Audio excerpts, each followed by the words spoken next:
ایک طالب علم کو استاد نے امتحان میں فیل کر دیا۔ طالب علم شکایت لے کر پرنسپل کے پاس چلا گیا کہ مجھے غلط فیل کیا گیا ہے۔ پرنسپل نے استاد اور طالب علم دونوں کو بللا لیا اور استاد سے فیل کرنے کی وجہ پوچھی۔ استاد صاحب نے بتایا کہ اس لڑکے کو فیل کرنے کی وجہ یہ تھی کہ وہ ہمیشہ موضوع سے باہر نکل جاتا ہے۔ جس موضوع پر اسے مضمون لکھنے کو دیا جائے اسے چھوڑ کر اپنی پسند کے مضمون پر چلا جاتا ہے۔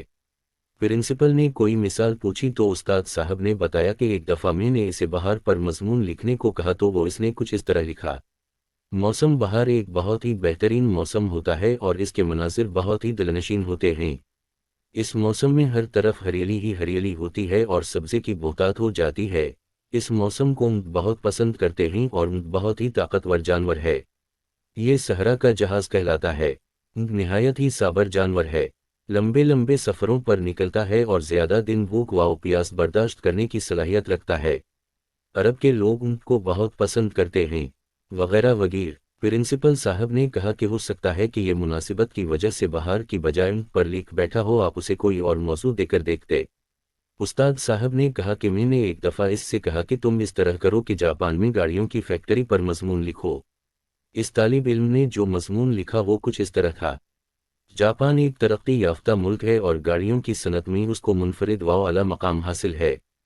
جاپان دنیا میں پہلے نمبر پر ہے گاڑیاں برآمد کرنے میں۔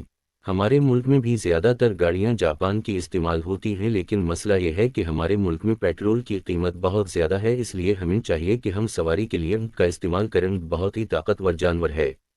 یہ صحرا کا جہاز کہلاتا ہے۔ نہایت ہی صابر جانور ہے۔ لمبے لمبے سفروں پر نکلتا ہے اور زیادہ دن بھوک و پیاس برداشت کرنے کی صلاحیت رکھتا ہے۔ عرب کے لوگ ان کو بہت پسند کرتے ہیں۔ پرنسپل بہت حیران ہوا، اس نے کہا کہ شاید سواری کی وجہ سے ایسا ہو گیا ہے، آپ بالکل ہی کوئی الگ موضوع دے کے دیکھتے۔ استاد صاحب نے کہا جی ایک دفعہ میں نے بالکل ہی الگ موضوع دیا جس میں ان کا ذکر آنا ہی ناممکن تھا۔ میں نے اسے کمپیوٹر پر مضمون لکھنے کو کہا، لیکن اس نے جو مضمون لکھا وہ کچھ اس طرح تھا: کمپیوٹر ایک نہایت ہی حیران کن ایجاد ہے۔ جو کام پہلے سالوں میں نہیں ہوتے تھے وہ آج سیکنڈوں میں ہوتے ہیں۔ کمپیوٹر کا انسانی زندگی پر بہت بڑا احسان ہے۔ آج کل کی نئی نسل کمپیوٹر کو بہت زیادہ اہمیت دیتی ہیں۔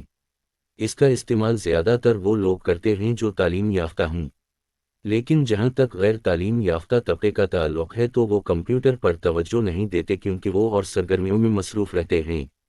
بالخصوص صحراؤں میں جو بدو رہتے ہیں ان کو تو کمپیوٹر کا الف سے ب نہیں پتہ، لہٰذا ہمارے علاقے میں یہ لوگ زیادہ تر وقت ان کے ساتھ گزارتے ہیں۔ بہت ہی طاقتور جانور ہے۔ یہ صحرا کا جہاز کہلاتا ہے۔ نہایت ہی صابر جانور ہے۔ لمبے لمبے سفروں پر نکلتا ہے اور زیادہ دن بھوک و پیاس برداشت کرنے کی صلاحیت رکھتا ہے۔ عرب کے لوگ ان کو بہت پسند کرتے ہیں۔ پرنسپل نے یہ سن کر کہا کہ پھر تو آپ نے ٹھیک فیل کیا۔ پھر طالب علم سے کہا کہ میں آپ کو ایک موقع دیتا ہوں، آپ وہیں بیٹھ کر ایک مضمون لکھو جو موضوع سے ادھر ادھر نہ ہٹے۔ طالب علم مان گیا اور پرنسپل نے اسے ایک روڈ ایکسیڈنٹ پر مضمون لکھنے کو کہتا ہے تو طالب علم مضمون لکھتا ہے: ایک دفعہ میں ریاض سے مکہ جا رہا تھا، میرے پاس ٹویوٹا گاڑی تھی جو بڑی مست تھی، میں جناب ہائی وے پر بہت ہی تیز رفتاری کے ساتھ جا رہا تھا۔ میں ایسے علاقے سے گزر رہا تھا جہاں پر ان روڈ کراس کرتے ہیں، اور ان کی خاص بات یہ ہے کہ وہ نہ ہی گاڑی سے ڈرتا ہے اور نہ ہی دور ہٹتا ہے۔ بہت ہی طاقتور جانور ہے۔ یہ صحرا کا جہاز کہلاتا ہے۔ نہایت ہی صابر جانور ہے۔ لمبے لمبے سفروں پر نکلتا ہے اور زیادہ دن بھوک و پیاس برداشت کرنے کی صلاحیت رکھتا ہے۔ عرب کے لوگ ان کو بہت پسند کرتے ہیں۔ جب پرنسپل صاحب نے یہ مضمون پڑھا تو سر پکڑ کر بیٹھ گئے اور کہا کہ تمہارا کوئی علاج نہیں، اور اس کو فیل کر دیا۔ اب جناب اس شاگرد کا شک یقین میں بدل گیا کہ اس کے ساتھ ضرور بالضرور ظلم ہوا ہے، اور اس نے محکمہ تعلیم کو ایک درخواست لکھی: جناب علی، میں اپنی کلاس کا ایک نہایت ہی ذہین طالب علم ہوں اور مجھے سالانہ امتحان میں جان بوجھ کر فیل کر دیا گیا ہے۔ میرے استاد نے میری قابلیت کی وجہ سے مجھے فیل کیا ہے۔ جناب میں نے اپنے استاد کے ناقابل برداشت رویے پر ایسے ہی صبر کیا جیسے ان اپنے مالک کے ستانے پر صبر کرتا ہے۔ مالک ان سے اپنے کام بھی نکلواتا ہے اور اس کو ستاتا بھی ہے۔ اور ہاں یہ بھی بتاتا چلوں کہ اونٹ بہت ہی طاقتور جانور ہے۔ یہ صحرا کا جہاز کہلاتا ہے۔ اونٹا نہایت ہی صابر جانور ہے۔ لمبے لمبے سفروں پر نکلتا ہے اور زیادہ دن بھوک و پیاس برداشت کرنے کی صلاحیت رکھتا ہے۔ عرب کے لوگ ان کو